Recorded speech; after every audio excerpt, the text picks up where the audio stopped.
Hello, I'm Mrs. Kierbach, and I'm going to read to you from Rules. This chapter is called Not Everything Worth Keeping Has to Be Useful.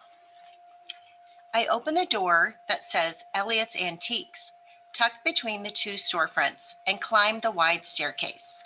I love this place. The jumble of old glittery brooches in the glass case, the worn pots and dishes and frayed baskets on the bookshelves. I can't help stopping at the display of old bottles. If I had lots of money, I'd buy that ruby one for my bedroom windowsill. With sunlight shining through, I bet it's beautiful. Can I help you? Elliot stands up behind his desk. His desktop is buried with piles of papers and used books.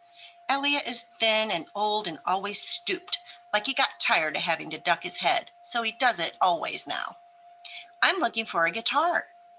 I knew I couldn't afford a new one at a department store or music store, and I don't know if I can even afford an Elliot guitar, but I have to find out. He steps away from his desk and over boxes to reach me in the aisle. I have a couple. He adjusts his glasses on his sharp nose. I follow him through the maze of old chairs and tables covered with tools to the instruments. There's a saxophone in an open case, looking dull against the black velvet. An organ is pushed against the wall, and next to that are three snare drums stacked on top of each other. Four guitars rest against the side of the drums. Elliot shows them to me, and I can almost afford the cheapest acoustic one. It's scratched and dusty, which is good news for me. Most places the price is the price, but sometimes Elliot will take an offer, especially if it's something he's had a long time and would like to get rid of. I show him my money. That's all I have. All right, he says, and I own a guitar. Carrying it down the stairs, I worry that Jason will see me in the parking lot with the guitar, so I race to our car and quickly put it in the back seat. In the waiting room, I take out the words I made: seagull, wharf, park, sailboat, pathway, bench, together. I made these cards extra special, the pictures detailed and beautiful.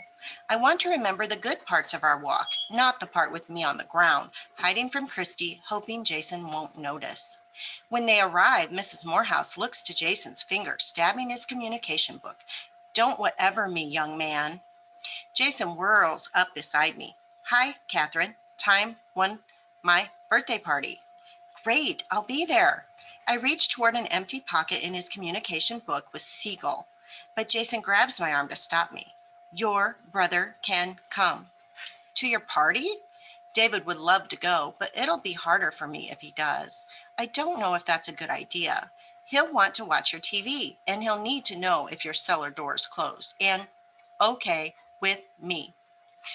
Jason looks like he means it, so I suggest maybe he could come at the end and have a piece of cake. Jason nods. Your neighbor friend can come too.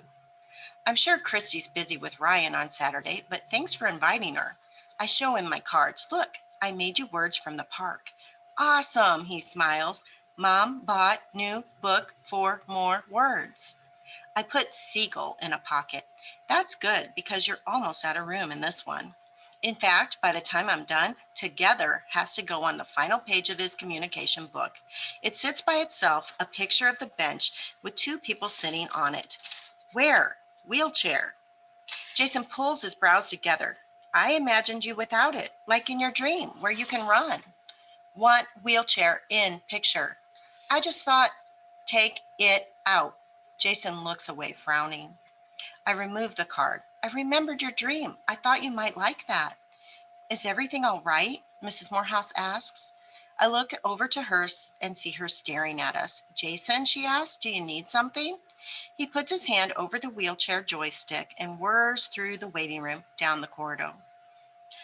I don't think Jennifer's ready for you, Mrs. Morehouse calls. She usually comes out to get you. I feel everyone looking at me. I slide together under my leg to hide it. Catherine, Mom asks, what happened? Ignoring Mom, I pick up my sketchbook and turn to my rule collection, but I don't know what to write.